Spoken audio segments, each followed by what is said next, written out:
والسلام على رسول الله. أما بعد فقد قال الله تعالى في محكم التنزيل: أعوذ بالله من الشيطان الرجيم. بسم الله الرحمن الرحيم. إن عدة الشهور عند الله 12 شهرا في كتاب الله يوم خلق السماوات والأرض منها أربعة حرم.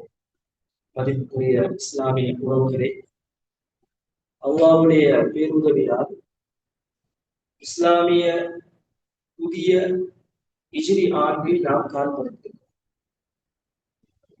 இன்று நாம் 1448வது வருடம் முதல் மாதம் முஹர்ரம் மாதம் இங்குள்ள முறைப்படி 3ஆம் தேதியை நாம் அடைந்திருக்கிறோம்.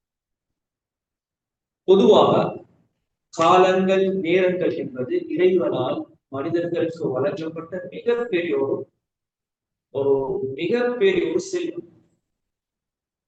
இதனை உரிய முறையில் பயன்படுத்தி பிரயோஜனப்படுத்தி இறைவனை நெருங்குவதே இதுதான் இதனுடைய நோக்கம்.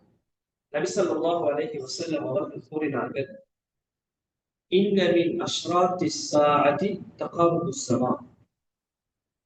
கியாமத் நாளுடைய அடையாளங்கள் இன்றும் உள்ளது. ஒரு விடயம் இருக்கிறது.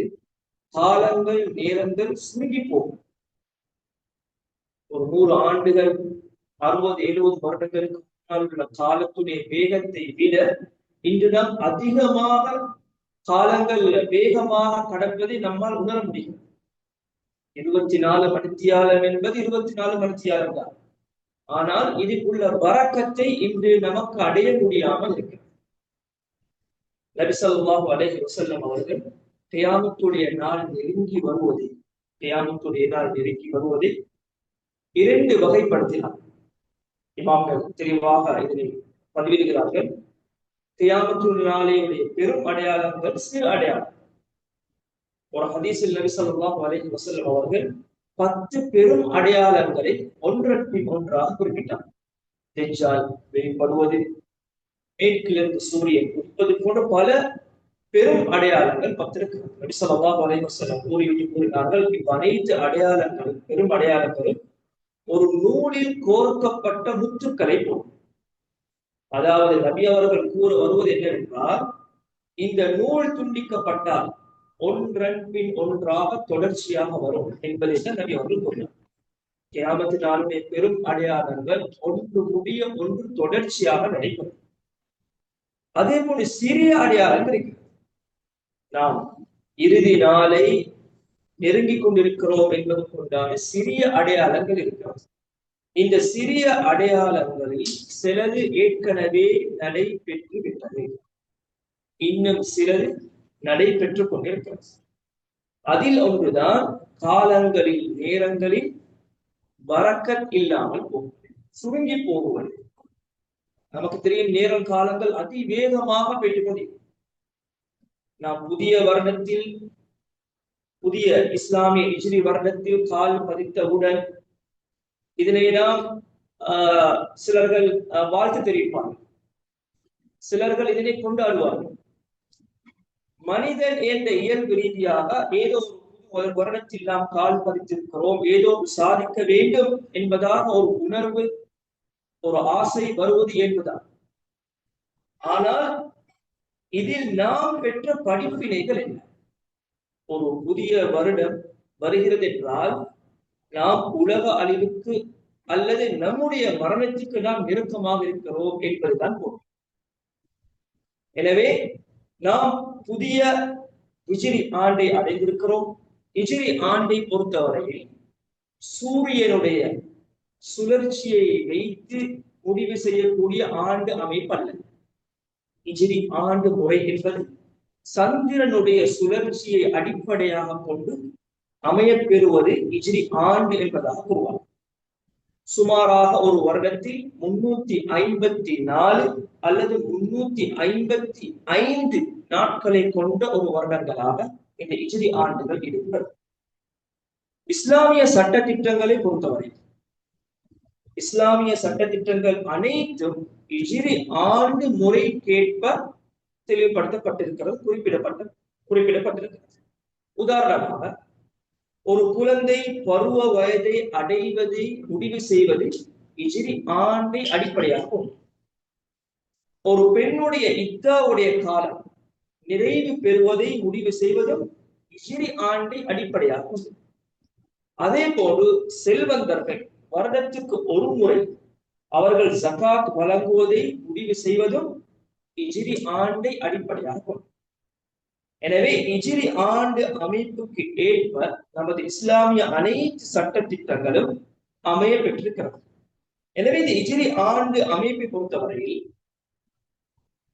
இங்கே நாம் ஊர்ந்து பார்க்க வேண்டிய இரண்டு முக்கியமான விடயங்கள் இருக்கிறது.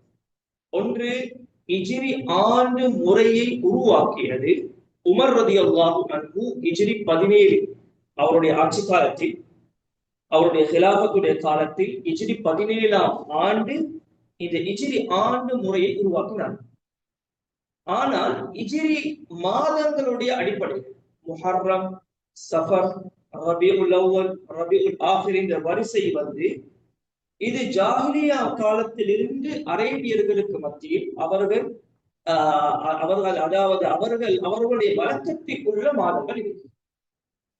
எனவே நபி ஸல்லல்லாஹு அலைஹி வஸல்லம் அவர்களுடைய காலம், அதற்கு முன்னால் உள்ள ஜாஹிலியா மக்கள் இவர்கள் வருடங்களை எவ்வாறு கணக்கிட்டார்கள் என்றால், முக்கியமான சில நிகழ்வுகளை வச்சுதான் இந்த வருடங்களை கணக்கிடுவார்கள். உதாரணமாக, நபி அவர்கள் பிறந்த வருடம் ஆமுல் ஃபீல் என்பதாக குறிப்பிடுவார்கள். ஆமுல் ஃபீல் என்றால் யானை படையெடுத்து, அதாவது யானை வருடம். யமன் பகுதியிலிருந்து அப்ரஹா என்று ஒரு பெரும் படையோடு வந்தார், ஒரு மக்காபாவை இடிப்பதற்காக. இந்த சம்பவத்தை கொண்டு கூறுவார்கள், யானை வருடத்துக்கு 2 வருடங்களுக்கு முன்னால் இது நடைபெற்றது, யானை வருடங்களுக்கு இத்தனை வருடங்களுக்கு பின்னால் இது நடைபெற்றது என்பதாக கூறுவார்கள். அதே போன்று ஈசா அலைஹிஸ்ஸலாம் அவர்களுடைய வருகைக்கு பின்னால், ஈசா அலைஹிஸ்ஸலாம் அவர்களுடைய வருகையிலிருந்து எத்தனாவது வருடம் என்பதாக ஜாஹிலியா மக்கள் அவர்கள் புழக்கத்தில் கொண்டிருக்கிறார்கள். உமர் ரலியல்லாஹு அன்ஹு அவர்களுடைய ஆட்சி காலத்தில், உமர் ரலியல்லாஹு அன்ஹு அவர்கள் ஹிஜ்ரி 13ஆம் ஆண்டு ஆட்சிக்கு வருகிறார்கள். ஆட்சிக்கு வந்து 4 வருடங்களுக்கு பின்னால் ஹிஜ்ரி 17ஆம் ஆண்டு சஹாபாக்களுடன் ஆலோசனை செய்கிறார்கள். அதாவது முஸ்லிம்களுக்கென்றே பிரத்யேகமான ஒரு ஹிஜ்ரி ஆண்டு முறையை நாம் எவ்வாறு உருவாக்குவது, எதனை ஆரம்பமாக கொண்டு இதனை உருவாக்குவது. சில சஹாபாக்கள் அபிப்பிராயங்கள் தெரிவித்தார்கள். நபி ஸல்லல்லாஹு அலைஹி வஸல்லம் அவர்கள் பிறந்த வருடத்தை நாம் ஆரம்பமாக வைத்து அந்த வருடத்திலிருந்து ஹிஜ்ரி ஆண்டை ஆரம்பம் செய்யலாம். சில சஹாபாக்கள் அவர்களுடைய அபிப்பிராயங்களை தெரிவித்தார்கள். நபி ஸல்லல்லாஹு அலைஹி வஸல்லம் அவர்களுக்கு நபி பட்டம் கிடைக்க பெற்ற வருடம், இந்த வருடத்திலிருந்து ஹிஜ்ரி ஆண்டு முறையை நாம் ஆரம்பம் செய்யலாம். இன்னும் சில சஹாபாக்கள் சொன்னார்கள், நபி அவர்களுடைய மரணம், நபி அவர்கள் மரணித்த ஆண்டில் இருந்து இந்த ஹிஜ்ரி ஆண்டு முறையை நாம் ஆரம்பம் செய்யலாம். இன்னும் சிலர்கள் சொன்னார்கள், நபி ஸல்லல்லாஹு அலைஹி வஸல்லம் அவர்கள் ஹிஜ்ரத் பண்ணின ஆண்டு, நபி அவர்கள் மக்காவில் இருந்து மதீனாவுக்கு ஹிஜ்ரத் செய்த இந்த ஆண்டு புனிதமான ஓர் பயணம். இஸ்லாத்தில் மிகப்பெரிய மாற்றம் ஏற்பட்டது இந்த ஹிஜ்ரத்துடைய பயணத்துக்கு பின்னால். எனவே இந்த ஆண்டில் இருந்து உமர் ரலியல்லாஹு அன்ஹு அவர்களுடைய முடிவு அமைய பெற்றது. இந்த ஆண்டில் இருந்து ஹிஜ்ரி வருடத்துடைய ஆரம்ப வருடங்கள் ஆரம்பமாகக்கூடியதாக இருக்கிறது என்பதாக அவர்கள் முடிவு செய்தார்கள். எனவே ஹிஜ்ரி ஆண்டு முறை உமர் ரலியல்லாஹு அன்ஹு அவர்களுடைய ஆட்சி காலத்தில் ஆரம்பிக்கப்பட்டதாக இருந்தாலும், ஹிஜ்ரி ஆண்டில் இடம் பெறக்கூடிய மாதங்களும், அந்த மாதங்களுடைய பெயர்கள், மாதங்களுடைய வரிசைகளையும் உமர் ரலியல்லாஹு அன்ஹு அவர்கள் உத்தியோகபூர்வமாக இதனை முடிவு செய்தார். நமக்கு தெரிந்த ஒரு விடயம் இருக்கிறது, வரலாற்றில் நாம் அதிகம் கேள்விப்பட்டிருப்போம். ஜாஹிலியா மக்கள் அவர்களும் சந்திரனின் சுழற்சியை அடிப்படையாக கொண்டு வருடங்களை மேற்கொண்டவர்கள். ஹிஜ்ரி ஆண்டு முறை சந்திரனுடைய சுழற்சி அடிப்படையாக கொண்டு வருடங்கள் அமைய பெற்றிருக்கிறது. ஜாஹிலியா காலத்திலும் சந்திரனுடைய சுழற்சியை அடிப்படையாக கொண்டே அவர்கள் வருடத்தை கணித்து வந்தார். ஆனால் அவர்களிடத்தில் ஒரு பிரச்சனை இருந்தது. என்னவென்றால், ஒவ்வொரு குலம் கோத்திரத்துக்கு ஏற்ப மாதங்களை மாற்றிக் கொள்வார்கள். உதாரணமாக நமக்கு இந்த மாதம் முஹர்ரம், அவர்களுக்கு இந்த மாதம் சஃபர். மாதங்களை முன்பின் செய்து கொள்வார்கள், மாதங்களுடைய ஓர்டரை முன்பின் செய்து கொள்வார்கள். அதே போன்று 3 வருடங்களுக்கு ஒரு முறை, 3 வருடங்களுக்கு ஒரு முறை ஒரு மாதத்தை கூட்டிக் கொள்வார்கள். 13வது மாதம் இடைப்பெறும். ஏன் இது 13வது மாதத்தை அவர்கள் இணைக்கிறார்கள் என்றால், மக்கா காபாவை சுற்றியுள்ள வியாபாரங்கள், ஹஜ்ஜிகள், இது சூரியனுடைய சுழற்சியில் இடம்பெறக்கூடிய ஏனைய மாதங்களோடு ஒத்து போகுவதற்காக வேண்டி 3 வருடங்களுக்கு ஒரு முறை ஒரு மாதத்தை கூட்டிக் கொள்ளக்கூடியவர்களாக இருந்திருக்கிறார். இது ஜாகிலிய காலத்தில் அவர்களுடைய ஒரு வழக்கமாக இருந்துச்சு. மாதங்களை அவர்களுக்கு ஏற்ற மாதிரி மாற்றிக்கொள்வாங்க. சில மாதங்களில் அவர்கள் யுத்தம் புரிய மாட்டார்கள். ஆனால் யுத்தம் புரிய வேண்டும் என்ற நிர்பந்தம் ஏற்பட்டால் மாதத்தை முன்பின் செய்து கொண்டு யுத்தம் செய்ய ஏழுமான மாதமாக அதனை மாற்றிக்கொள்வார். அவர்களுடைய தலைவர்களோடு சேர்ந்து மாதங்களை மாற்றக்கூடியவர்களாக இருக்கிறார். எனவே இந்த மாதங்களுடைய ஓர்டரை இதனை மாற்ற முடியாது. மாதங்கள் 12 மாதங்கள் தான் என்பது அல்லாஹ் குர்ஆனில் திட்டமாக சொல்லியிருக்கிறார். இன்ன இத்தத ஷுஹூரி இன்தல்லாஹி 12 ஷஹ்ரன். அல்லாஹ்விடம் மாதங்கள் எண்ணிக்கை 12 மாதங்கள் தான். அதே போன்று உமர் ரலியல்லாஹு அன்ஹு அவர்களுடைய ஆட்சி காலத்தில் இந்த ஹிஜ்ரி ஆண்டுடைய ஆரம்பத்தை நபி ஸல்லல்லாஹு அலைஹி வஸல்லம் அவர்களுடைய ஹிஜ்ரத் பயணத்தை மையமாக வைத்து ஆரம்பம் செய்யும் பொழுது இந்த மாதங்களையும் உத்தியோகபூர்வமாக அறிவித்தார். இந்த மாதங்களில் எந்த விதமான மாற்றமும் கிடையாது, முன்பின் செய்ய முடியாது என்பதாக உமர் ரலியல்லாஹு அன்ஹு அவர்கள் அவர்களுடைய ஆட்சி காலத்தில் இதனை உருவாக்கினார். எனவே ஹிஜ்ரி வருடங்களுடைய முறையை உருவாக்கியவர் உமர் ரலியல்லாஹு அன்ஹு அவர்கள். நபி ஸல்லல்லாஹு அலைஹி வஸல்லம் அவர்களுடைய புனிதமான ஹிஜ்ரத் பயணத்தை அடிப்படையாக வைத்து அதிலிருந்து ஆண்டுகளில் ஆரம்பித்தார். நமக்கு தெரியும், இந்த ஹிஜ்ரி ஆண்டில் முதல் மாதமாக இடம்பெறக்கூடிய மாதம் முஹர்ரம்.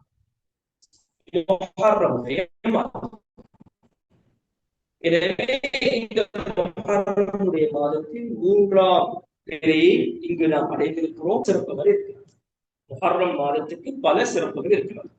முதல் சிறப்பு, இது வருடத்தில் இடம்பெறக்கூடிய முதல் மாதம். ஹிஜ்ரி ஆண்டில் இடம்பெறக்கூடிய முதல் மாதமாக இருக்கிறது. ஜாகிலிய காலத்தில் இந்த முஹர்ரம் மாதத்துக்கு முக்தமர் என்பதாக ஒரு பேரை சுற்றி இருக்கிறார். முக்தமர் என்பது முக்கியமான சில முடிவுகளை எடுப்பதற்காக வேண்டி ஒன்று கூடுவது. அவர்கள் கூட வருட ஆரம்பத்தில் ஒன்று கூடி முக்கியமான சில முடிவுகளை எடுப்பார்கள். எனவே முஹர்ரம் மாதம் இஸ்லாம் அங்கீகரித்ததை போன்று ஜாகிலியா மக்கள் கூட முஹர்ரம் மாதத்தை இஸ்லாமிய மாதம் கணக்கில் முதல் மாதமாக அவர்கள் கணித்து வந்திருக்கிறார்கள். அதே போன்று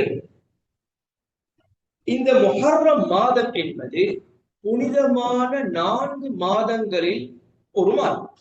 அல்லாஹ் குர்ஆனில் குறிப்பிடும் பொழுது மாதங்களுடைய எண்ணிக்கை 12 மாதங்கள் என்பதாக கூறிவிட்டு மின்ஹா அர்பஅத்துன் ஹுரும், இந்த 12 மாதங்களில் 4 மாதங்கள் புனிதமிக்க மாதங்கள் இருக்கிறது.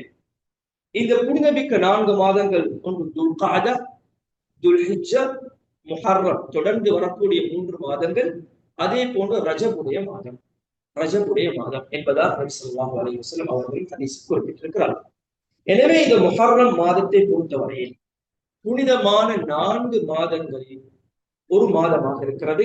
இந்த புனிதமான 4 மாதங்கள் என்று ஏன் குறிப்பிடுவார்கள் என்றால், இந்த மாதங்களில் போர் புரிய மாட்டார்கள். ஜாகிலிய காலத்தில் கூட இந்த மாதங்களில் போர் புரிய மாட்டார்கள். அதே போன்று குர்ஆனில் அல்லாஹ் இந்த மாதங்களை குறிப்பிடும் பொழுதும் ஃபலா தظلموا فيهن انفسكم, சில முஃபஸ்ஸிரீன்களுடைய கருத்துப்படி இந்த புனிதமான 4 மாதங்களில் உங்களுக்கு நீங்களே அநியாயம் செய்து கொள்ள வேண்டாம் என்பதாக அல்லாஹ் குறிப்பிடுகிறார்.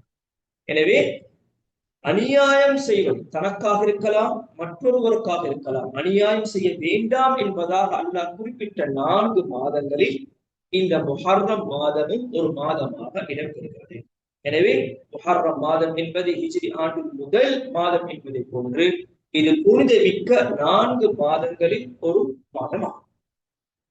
நபி ஸல்லல்லாஹு அலைஹி வஸல்லம் அவர்கள் இந்த முஹர்ரம் மாதத்தை அல்லாஹ்வுடன் இணைத்து அல்லாஹ்வுடைய முஹர்ரம் ஷஹ்ருல்லாஹி அல்லாஹ்வுடைய மாதம் என்பதாக ஒரு ஹதீஸில் குறிப்பிட்டிருக்கிறார். இப்னு மாஜா எனும் ஹதீஸ் கிரந்தத்தில் பதிவாகிறது. அபூ ஹுரைரா ரலியல்லாஹு அன்ஹு அவர்கள் அறிவிக்கிறார்கள், ஒரு நபித்தோழர் வந்து நபி ஸல்லல்லாஹு அலைஹி வஸல்லம் அவர்களிடம் கேட்டார், யா ரசூலல்லாஹ், ரமலானுடைய மாதத்துக்கு பின்னால் நோன்பு நோட்பதற்கு மிக சிறந்த மாதம் எது? நபி ஸல்லல்லாஹு அலைஹி வஸல்லம் கூறினார்கள், ஷஹ்ருல்லாஹி அல்லாஹ்வுடைய மாதம், அல்லதி ததுஊனஹு அல் முஹர்ரம் நீங்கள் முஹர்ரம் என்பதாக அழைக்கிறீர்களே இப்படியான அல்லாஹ்வுடைய மாதம் என்பதாக நபி ஸல்லல்லாஹு அலைஹி வஸல்லம் கூறினார்கள். எனவே இந்த முஹர்ரம் மாதம் என்பது அல்லாஹ்வுடன் இணைத்து அல்லாஹ்வுடைய மாதம் என்பதாக நபி ஸல்லல்லாஹு அலைஹி வஸல்லம் அவர்கள் குறிப்பிட்டிருக்கிறார். மதிப்புக்குரிய சகோதரர்களே, முஹர்ரம் மாதம் என்றால் நம் அநேகமானவர்களுக்கு ஞாபகத்தில் வருவது ஆஷூராவுடைய நோன்பு. ஆஷூரா என்பது 10வது நாள்.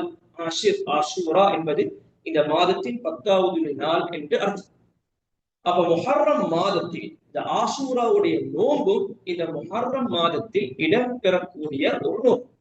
நபி ஸல்லல்லாஹு அலைஹி வஸல்லம் அவர்கள் பல ஹதீஸ்களில் இதனுடைய சிறப்பை கூறியிருக்கிறார்கள். முன் சென்ற ஒரு வருடத்துடைய பாவங்களை மன்னிக்கக்கூடிய ஒரு நோன்பு. முஹர்ரம் மாதத்தில் 10வது நாள் நாம் நோக்கக்கூடிய நோன்பு. நபி ஸல்லல்லாஹு அலைஹி வஸல்லம் அவர்கள் ஜாஹிலியா மக்கள் கூட ஜாஹிலியா காலத்திலும் இந்த முஹர்ரம் 10வது நாள் நோன்பு நோற்று வந்திருக்கிறார்கள். நபி ஸல்லல்லாஹு அலைஹி வஸல்லம் ஹிஜ்ரத் பயணத்தை மேற்கொள்ள முன்னால் மக்காவில் முஹர்ரம் 10வது நாள் நோன்பு நோற்று வந்திருக்கிறார்கள். நபி ஸல்லல்லாஹு அலைஹி வஸல்லம் மதீனாவை வந்தடைகிறார்கள். இப்னு அப்பாஸ் ரலியல்லாஹு அன்ஹு அவர்கள் அறிவிக்கிறார்கள், புகாரி மற்றும் முஸ்லிம் கிரந்தங்களில் பதிவாகிறது. நபி ஸல்லல்லாஹு அலைஹி வஸல்லம் மதீனாவை வந்து அடைகிறார்கள். பொதுவாக நமக்கு தெரியும், நபி அவர்கள் மதீனாவுக்கு வருகை தந்தது, அதாவது ஹிஜ்ரத்துடைய பயணத்தை ஆரம்பம் செய்தது சஃபருடைய மாதம் இறுதி பகுதி. ரபியுல் அவ்வல் மாதத்தில் நபி அவர்கள் மதீனாவை வந்து அடைகிறார். அதாவது அந்த வருடம் முஹர்ரம் பிந்தித்தான் நபி அவர்கள் மதீனாவை வந்து அடைகிறார். மறு வருடம் முஹர்ரம் 10வது நாள் யகூதிகள், மதீனாவில் உள்ள யகூதிகள் நோன்பு நோக்கிறார். நபி ஸல்லல்லாஹு அலைஹி வஸல்லம் அவர்கள் சஹாபாக்களிடம் வினவுகிறார்கள், யகூதிகள் ஏன் முஹர்ரம் 10வது நாள் நோன்பு நோக்கிறார்கள்? நபி ஸல்லல்லாஹு அலைஹி வஸல்லம் அவர்களுக்கு கூறப்படுகிறது, இந்த முஹர்ரம் 10வது நாள் தான் மூசா அலைஹிஸ்ஸலாம் அவர்களையும் அவருடைய கூட்டத்தார்கள் பனு இஸ்ரவேலர்களையும் ஃபிரௌனுடைய தண்டனையிலிருந்து, அவனுடைய சூழ்ச்சியிலிருந்து, ஃபிரௌனிடமிருந்து அல்லாஹ் அவர்களுக்கு அதாவது வெற்றியை கொடுத்த நாள். நமக்கு தெரியும், ஃபிரௌனுடைய படை மூசா அலைஹிஸ்ஸலாம் அவர்களையும் அவர்களுடைய படையை விரட்டி வரும்பொழுது நைல் நதி குறுக்கிடுகிறது. மூசா அலைஹிஸ்ஸலாம் அவர்களுடைய அசா தடியால் அடிக்கிறார்கள். நைல் நதி ஒரு பாதையை ஏற்பாடு செய்து கொடுக்கிறது. மூசா அலைஹிஸ்ஸலாம் அவர்களை ஈமான் கொண்டவர்கள் அதில் தப்புகிறார்கள். ஃபிரௌனும் அவனுடைய கூட்டத்தார்களும் அங்கு மூழ்கடிக்கப்பட்டு அவர்கள் அழிக்கப்படுகிறார்கள். எனவே இது நடந்தது முஹர்ரமுடைய மாதம் 10வது நாள். எனவே யகூதிகள், மதீனாவில் உள்ளவர்கள் அல்லாஹ்வுக்கு நன்றி செலுத்துவதற்காக வேண்டி இந்த முஹர்ரமுடைய 10வது நாள் நோன்பு நோட்டு வந்திருந்தார். நபி ஸல்லல்லாஹு அலைஹி வஸல்லம் அவர்கள் கூறினார்கள், அன அஹக்கு பி மூஸா மின்கும். மூஸா அலைஹிஸ்ஸலாம் அவர்களுடைய விடயத்தில் உங்களை விட நான் தகுதியானவன் என்பதாக நபி ஸல்லல்லாஹு அலைஹி வஸல்லம் கூறினார். அதாவது உங்களை விட இந்த நோன்பை பிடிப்பதற்கு மிகவும் கடமைப்பட்டவர்கள் நாங்கள் என்பதாக நபி அவர்கள் நபி தோழர்களிடம் கூறினார்கள். யார் காலையில் இருந்து எதுவும் சாப்பிடவில்லையோ அவர்கள் அவர்களுடைய நோன்பை தொடரட்டும். யார் காலையில் ஏதாவது உணவு எடுத்திருந்தாலும் அவர்களும் அவர்களுடைய நோன்பை தொடரட்டும் என்பதாக நபி ஸல்லல்லாஹு அலைஹி வஸல்லம் அவர்கள் கூறியது மட்டுமில்ல, இந்த முஹர்ரமுடைய ஆஷூராவுடைய 10வது நாள் நோன்பை கடமையாக்கினார். மதிப்புக்குரிய இஸ்லாமிய உறவுகளே, நாம் நன்றாக விளங்கிக் கொள்ள வேண்டும், ரமதானுடைய நோன்பு கடமையாக்கப்பட்டது ஹிஜ்ரி 2ஆம் ஆண்டு. ரமதானுடைய நோன்புக்கு முன்னாலேயே நபி அவர்கள் முஹர்ரம் 10வது நாள் நோன்பு நோற்பதை கடமையாக்கினார். எப்பொழுது அதற்கு அதே வருடம் 2வது வருடம் எப்பொழுது ரமதானுடைய நோன்பு கடமையாக்கப்பட்டதோ அப்பொழுது நபி ஸல்லல்லாஹு அலைஹி வஸல்லம் கூறினார்கள், முஹர்ரமுடைய 10வது ஆஷூராவுடைய நோன்பை விரும்பியவர்கள் நோக்கலாம், விரும்பியவர்கள் நோன்பை விடலாம். அது ஒரு சுன்னத்தான நோன்பாக நபி அவர்கள் அதனை பிரகடனப்படுத்தினார். ரமதானுடைய நோன்பு கடமையாகுவதற்கு முன்னால் முஹர்ரமுடைய 10வது நாள் ஆஷூராவுடைய தினம் நோன்பு நோட்பதை நபி அவர்கள் கடமையாக்கி இருந்தார். மதிப்புக்குரிய இஸ்லாமிய சகோதரர்களே, நமக்கு தெரியும் இந்த ஆஷூராவுடைய நாளில் மூசா அலைஹிஸ்ஸலாம் அவர்களையும் அவர்களை ஈமான் கொண்ட பனு இஸ்ரவேலர்களையும் அல்லாஹ் பாதுகாத்தார். மிகப்பெரிய எதிர்பார்க்காத ஒரு வெற்றியை அல்லாஹ் அவர்களுக்கு வழங்கினார். மூசா அலைஹிஸ்ஸலாம் அவர்களுடைய வரலாறு குர்ஆனில் சுமாராக 34 சூறாக்களில் கூறப்படுகிறது. ஒரு சூறாவில் அல்ல, 34 சூறாக்களில் கூறப்படுகிறது. குர்ஆனில் மூசா எனும் வார்த்தை 136 இடங்களில் இடம்பெறுகிறது. குர்ஆனில் மூசா எனும் வார்த்தை 136 இடங்களில் இடம்பெறுகிறது. மூசா அலைஹிஸ்ஸலாம் அவர்கள் தான் குர்ஆனில் அதிகம் பேர் குறிப்பிடப்பட்ட நபி. குர்ஆனில் அல்லாஹ் அதிகம் பேரை குறிப்பிட்ட நபி மூசா அலைஹிஸ்ஸலாம் அவர்கள். மூசா அலைஹிஸ்ஸலாம் அவர்களுடைய வரலாறை நாம் எந்த கோணத்தில் எடுத்தாலும் நமக்கு படிப்பினை இருக்கிறது. மூசா அலைஹிஸ்ஸலாம் அவர்களுடைய வரலாறை நாம் எந்த கோணத்தில் நோக்கினாலும் நமக்கு அதில் படிப்பினை இருக்கிறது. ஃபிரௌனுடன் உண்டான அவருடைய தாவா பயணம், மூசா அலைஹிஸ்ஸலாம் நபியாக தெரிவு செய்வதற்கு முன்னால் மதியன் பிரதேசத்துக்கு வரும் பொழுது அவர் திருமணம் முடித்தது, அதே போன்று அவருடைய வாலிப வயது, அவர் நபியாக தெரிவு செய்யப்பட்ட பொருள், அவர் முழு வாழ்க்கையில் பல படிப்பினைகளை கொண்டது. குர்ஆனில் சூரத்துல் ஃபாத்திஹாவுக்கு பின்னால் இடம்பெறக்கூடிய சூரா பக்ரா, அதாவது ஒரு பசு மாடு என்பதாக ஒரு சூரா இடம்பெறுகிறது. இந்த சம்பவம் மூசா அலைஹிஸ்ஸலாம் அவர்கள் பனு இஸ்ரவேலர்களோடு சம்பந்தப்பட்ட சம்பவம். சூரத்துல் பக்ராவில் அதிகமாக கூறப்படுவது இந்த மூசா அலைஹிஸ்ஸலாம் அவர்கள் பனு இஸ்ரவேலர்கள் என்ற சம்பவம். எனவே மூசா அலைஹிஸ்ஸலாம் அவர்கள் சாதாரணமான ஒரு நபி அல்ல, உலுல் அஸ்ம் என்று முக்கியமான 5 நபிமார்களில் ஒருவர். எனவே மூசா அலைஹிஸ்ஸலாம் அவர்களும் அவரை ஈமான் கொண்டவர்களும் பாதுகாப்பு, அல்லாஹ்வால் பாதுகாப்பு வழங்கப்பட்டது, அவர்கள் காப்பாற்றப்பட்டது இந்த முஹர்ரமுடைய மாதம் 10வது நாள் ஆஷூராவுடைய தினத்தில். எனவே நபி ஸல்லல்லாஹு அலைஹி வஸல்லம் அவர்கள் கூறினார்கள், யஹூதிகளை விட மூசா அலைஹிஸ்ஸலாம் அவர்களுடைய விடயத்தில் நாம் கடமை பெற்றவர்கள். எனவே இமாம்கள் தெளிவுபடுத்துகிறார்கள், நமக்கு அருளப்பட்ட அருள்கள், நியமத்துகள், இவைகளுக்கு நாம் நன்றி செலுத்த வேண்டும். நபி ஸல்லல்லாஹு அலைஹி வஸல்லம் அவர்கள் இதனை நன்றிக்காக வேண்டி நோன்பை நோற்றார்கள், நன்றிக்காக வேண்டி, அல்லாஹ்வுக்கு நன்றி செலுத்துவதற்காக வேண்டி இந்த நோன்பை நோற்றிருக்கிறார். எனவே இந்த முஹர்ரமுடைய 10வது நாள் நாம் நோக்கக்கூடிய நோன்பு ஆஷூராவுடைய நோன்பு மூசா அலைஹிஸ்ஸலாம் அவர்களுடைய கூட்டம் பாதுகாக்கப்பட்டதால், அதாவது இது விதியாக்கப்பட்டிருக்கிறது. இது அதாவது ஒரு நோக்கக்கூடிய ஒரு நோன்பாக நமக்கு வழிகாட்டப்பட்டிருக்கிறது. நபி ஸல்லல்லாஹு அலைஹி வஸல்லம் அவர்கள் மதீனாவில் 9 வருடங்கள் இந்த ஆஷூராவுடைய நோன்பை நோற்றிருக்கிறார். ஹிஜ்ரி 2வது வருடத்திலிருந்து நபி அவர்கள் ஹிஜ்ரி 11வது வருடம் வஃபாத் ஆகிறார்கள். 9 வருடங்கள் நபி அவர்கள் இந்த ஆஷூராவுடைய நோன்பை ஒரு நாளாகத்தான் நோற்றிருக்கிறார். அதாவது 10வது நாள் மாத்திரம். நபி ஸல்லல்லாஹு அலைஹி வஸல்லம் அவர்கள் மரணிப்பதற்கு முந்திய வருடம் சஹாபாக்கள் நபி ஸல்லல்லாஹு அலைஹி வஸல்லம் அவர்களிடம் வந்து கூறுகிறார்கள், யா ரசூலல்லாஹ், முஹர்ரம் மாதம் 10வது தினம் நாங்களும் நோன்பு நோக்கிறோம், யஹூதிகளும் நோன்பு நோக்கிறார்கள். யஹூதிகளும் ஒரு இபாதத்தாக செய்கிறார்கள், நாங்களும் இதை இபாதத்தாக செய்கிறோம். ஏதோ ஒரு விடயத்தில் யஹூதிகளுக்கு நாங்கள் ஒத்து போகுவதை போன்று இருக்கிறது என்பதாக சஹாபாக்கள் நபி ஸல்லல்லாஹு அலைஹி வஸல்லம் அவர்களுக்கு கூறுகிறார்கள்.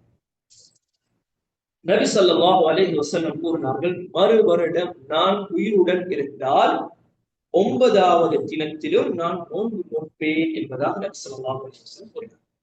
நபி அவர்கள் 9வது தினம் நோன்பு நோக்கவில்லை, அதற்கு முன்னால் நபி அவர்கள் மரணித்து விட்டார்கள். நபி ஸல்லல்லாஹு அலைஹி வஸல்லம் அவர்கள் கூறினார்கள், யஹூதிகளுக்கு மாற்றம் செய்வதற்காக வேண்டி மறு வருடம் நான் உயிருடன் இருந்தால் 9வது தினமும் சேர்த்து நான் நோன்பு நோற்பேன் என்பதாக நபி அவர்கள் கூறியிருக்கிறார். அதே போன்று இதனுடைய சிறப்பை பொறுத்தவரையில் நமக்கு தெரியும். இதனுடைய சிறப்பு முன் சென்ற ஒரு வருடத்துடைய சிறு பாவங்களை இந்த நோன்பு அழித்துவிடும். முன் சென்ற ஒரு வருடத்துடைய பாவங்களை அழித்துவிடும் என்றால் சிறிய பாவங்கள். பொதுவாக இன்று இன்று விஞ்ஞான துறையில் முன்னேற்றம், உலக முன்னேற்றத்தோடு நாம் பாவம் செய்யும் விதமும் கூடியிருக்கிறது. நமது கையில் இருக்கக்கூடிய ஒரு தொலைபேசி, ஒரு போன் போதும் பல பாவங்களை நாம் சம்பாதித்துக் கொள்வதற்காக வேண்டும். இன்று சர்வசாதாரணமாக மாறிவிட்டது. இசை, பார்க்கக்கூடாதவைகள், எனவே இது எல்லாமே இன்று சர்வசாதாரணமாக மாறிவிட்டது. உலகம் முன்னேறியதோடு பாவங்கள் செய்வதும் அளவில்லாமல் மாறிவிட்டது. எனவே இந்த நோன்பை நாம் நோட்பதனால் நமது அனைத்து சிறிய பாவங்களும், ஒரு வருடத்துடைய சிறிய பாவங்கள் மன்னிக்கப்படுகிறது. இமாம் நவவி ரஹ்மத்துல்லாஹி அலைஹி அவர்கள் இது சம்பந்தமாக ஒரு குறிப்பை கூறுகிறார்கள். இந்த நோன்பை நாம் நோற்றால் நமது சிறிய பாவங்கள் அனைத்து, ஒரு வருடத்துக்கு உண்டான சிறிய பாவங்கள் அனைத்தும் மன்னிக்கப்படுகிறது.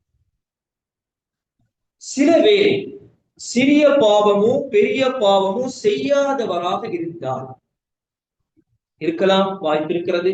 சிலர்கள் இருப்பார்கள் ஒரு வருடம் கடந்தும் ஒரு சிறிய பாவத்தை கூட அவர் செய்திருக்க மாட்டார். அப்படி வாழக்கூடியவர்கள் இன்றும் இருக்கிறார்.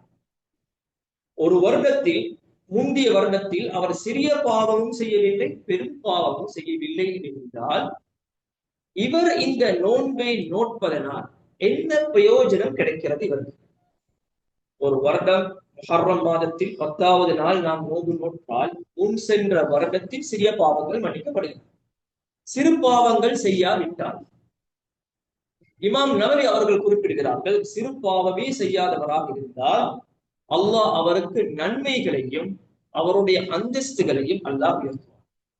பாவங்கள் மன்னிக்கப்படுவது மாத்திரமல்ல, பாவம் செய்யாதவராக இருந்தால் அவருக்கு நன்மைகள் எழுதப்படுகிறது, அவருடைய அந்தஸ்துகளும் உயர்த்தப்படுகிறது. அதே போன்று இமாம் நவவி அவர்கள் மற்றொரு ஒரு குறிப்பை குறிப்பிடுகிறார்கள். மற்றொருவர் இருக்கிறார், சிறு பாவங்கள் செய்யவில்லை, ஆனால் பெரும் பாவம் செய்திருக்கிறார். முன் சென்ற வருடத்தில் அவர் சிறு பாவம் செய்யவில்லை. ஆஷூராவுடைய நோன்பு சிறு பாவங்களை அழித்துவில்லை.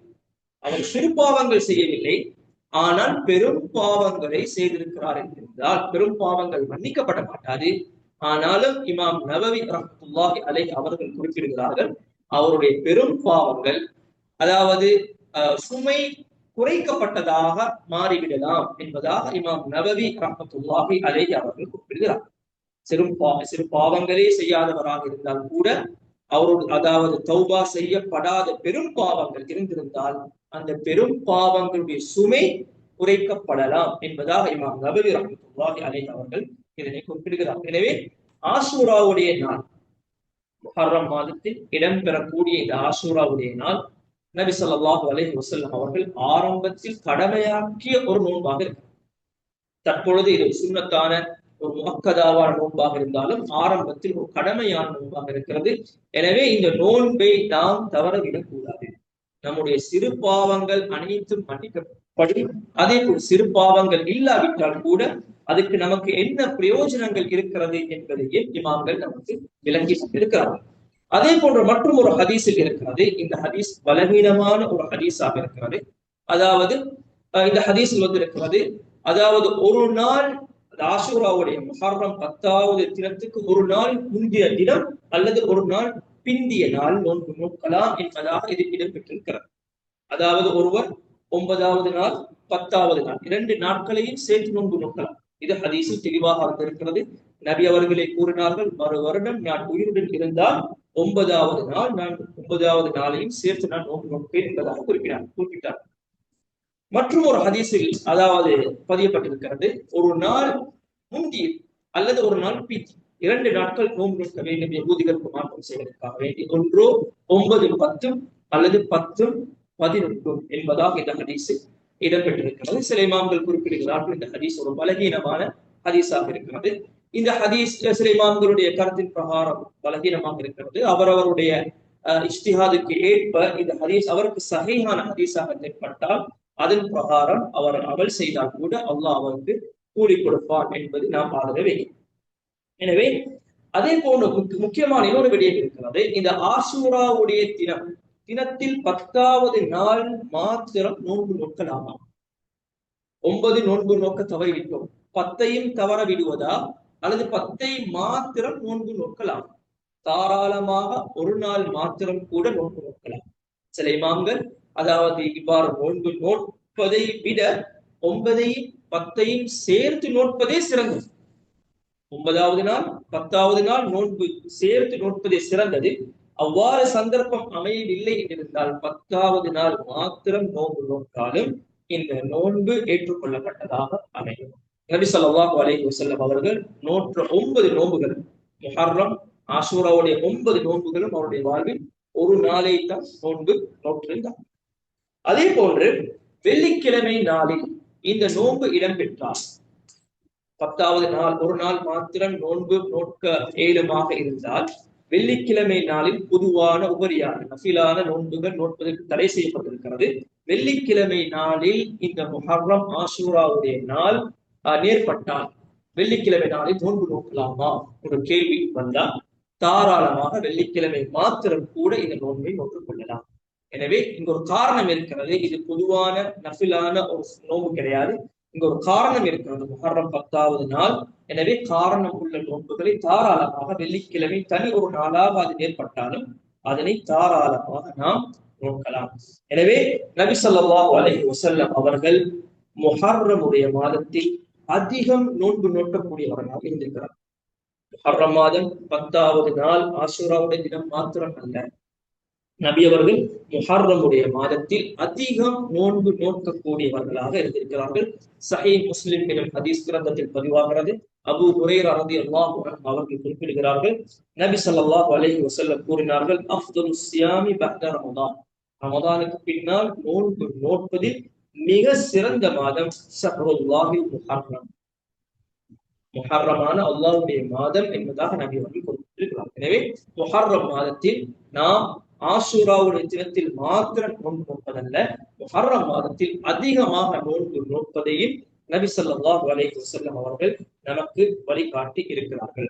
அதே போன்று மதிப்புக்குரிய இஸ்லாமிய உறவுகளே, இந்த முஹர்ரம் மாதத்தை கொண்டாடக்கூடியவர்கள், இந்த முஹர்ரம் மாதத்தை அடைந்தவர்கள் முஸ்லிம் தரப்பில், அதாவது முஸ்லிம் என்று கூறக்கூடியவர்கள் இரு தரப்புகள் இருக்கிறார். ஒரு தரப்பு இதனை கொண்டாடி தருகிறார், விழாவாக கொண்டாடுகிறார். இஸ்லாம் நமக்கு அவ்வாறு வழிகாட்டவில்லை. முஹர்ரம் மாதத்தில் நாம் அமல் செய்யலாம், நோன்பு நோக்கலாம். இதை ஒரு விழாவாக கொண்டாடுவதோ அல்லது வாழ்த்து தெரிவிப்பதோ இஸ்லாம் நமக்கு வழிகாட்டவில்லை.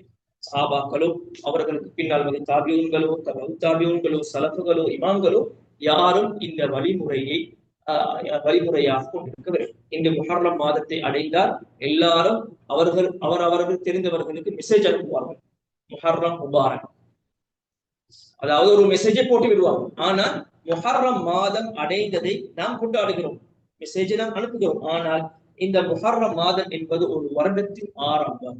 ஆரம்பத்தில் சொன்னதை போன்று நாம் உலக அழிவை நோக்கி பெற்றுக் கொண்டிருக்கிறோம்.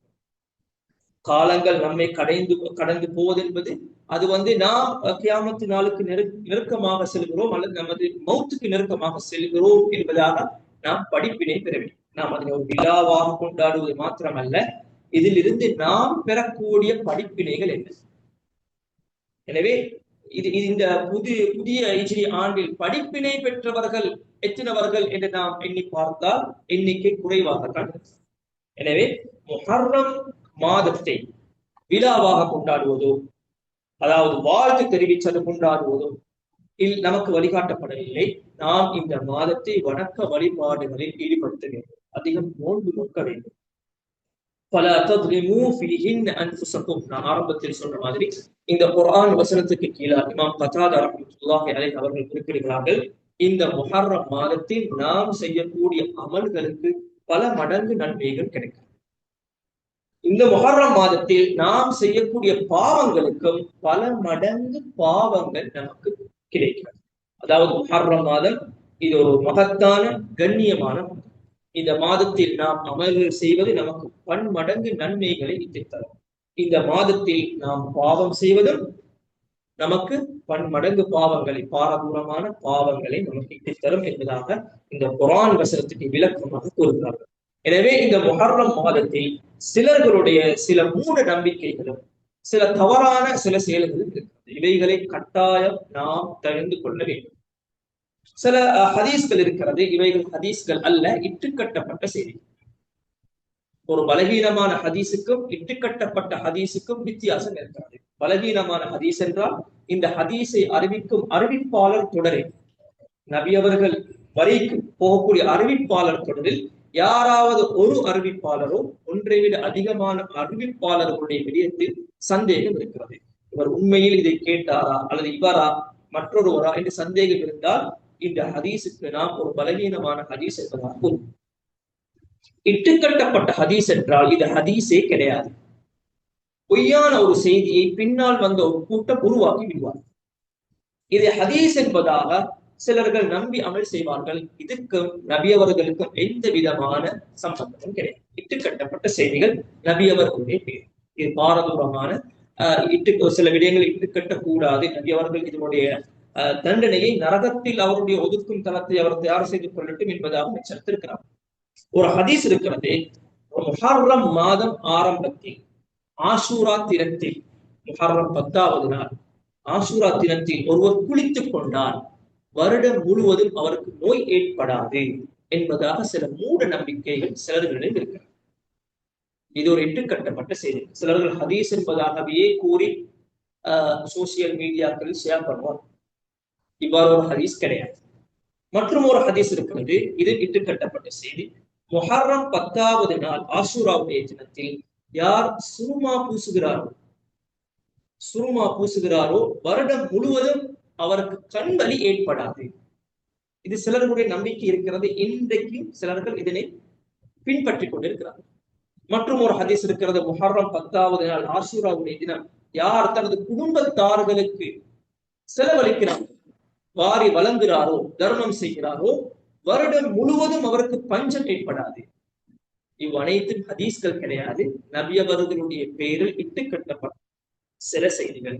அதே போல குறிப்பான சில தொழுகைகளை உருவாக்கி நாம் தொழுவது அல்லாஹ்வுக்கு நன்றி செலுத்துவதற்காக வேண்டி நோக்கம் எல்லாமாக இருக்கலாம். ஆனால் இவ்வாறு செய்வது நமக்கு மார்க்கத்தில் வழிகாட்டப்படவில்லை. குறிப்பான சில துஆக்களை ஷேர் பண்ணுவார்கள். இது முக்கியமான துஆ, இந்த நாளில் ஓத வேண்டிய துஆ, உருவாக்கிய துஆக்கள், நபி அவர்கள் வழிகாட்டிய துஆக்கள் அல்ல. இவ்வனைத்தும் பித்அத்கள், இவ்வனைத்தும் நமக்கு மார்க்கத்தில் வழிகாட்டப்படவில்லை. அதே போல மற்றும் ஒரு கூட்டம் இருக்கிறார்கள், இந்த நாளை துக்க தினமாக இதனை கொண்டாடக்கூடியது. கர்பலாவுடைய நிகழ்வை மையமாக கொண்டு ஹுசைன் ரலியல்லாஹு அன்ஹு அவர்கள் கொலை செய்யப்பட்ட நாள் என்பதாக இதனை அவர்கள் இந்த நாளை அவர்கள் பிரகடனப்படுத்தி இந்த நாளில் கூட்டமாக சேர்ந்து அழுவது, கன்னத்தில் அடித்துக் கொள்வது, முதுகில் அடித்துக் கொள்வது, சாக்குகளை கிழித்துக் கொள்வது, நெஞ்சுக்கு அடித்துக் கொள்வது, இவ்வாறு அவர்களுடைய கவலைகளை வெளிப்படுத்துவதும் இது கூடாது. மார்க்கம் நமக்கு இவ்வாறு வழிகாட்டி தரவில்லை. எனவே இந்த முஹர்ரமுடைய 10வது நாள் மிக முக்கியமான ஒரு நாளாக இருக்கிறது. மூசா அலைஹிஸ்ஸலாம் அவர்களும் அவருடைய கூட்டத்தார்களும் அவனுடைய தண்டனையிலிருந்து, அவருடைய சூழ்ச்சியிலிருந்து தப்பிய நாள், அல்லாஹ் பாதுகாத்தனால் இதற்கு நன்றி செலுத்துவதற்காக வேண்டிய யகூதிகள் நோன்பு நோட்டிருக்கிறார்கள். இஸ்லாமும் நமக்கு இதனை அங்கீகரித்திருக்கிறது. நபி அவர்கள் கூறினார்கள், யகூதிகளை விட நாம் கடமைப்பட்டவர்கள் என்பதாக கூறுகிறார். எனவே இந்த நாளை ஒரு முக்கியமான ஒரு நாளாக, அமலில் சிறந்த ஒரு நாளாக, அதிகம் அமல் செய்யக்கூடிய ஒரு நாளாக நாம் கழிக்க வேண்டுமே தவிர இந்த நாளை நமக்கு பாவங்களை அதிகரிக்கக்கூடிய ஒரு நாளாக நாம் அமைத்துக் கொள்ளக்கூடாது. எனவே என்னென்ன நல்ல விடயங்களை நாம் கேட்டோமோ, என்னென்ன நல்ல விடயங்களை நாம் பரிமாறிக்கொள்வோமோ, இவ்வனைத்தையும் நம் வாழ்வில் எடுத்து நடப்பதற்கு அல்லாஹ் நம் அனைவருக்கும் அருள் புரிவானாக. وآخر دعوانا الحمد لله رب العالمين.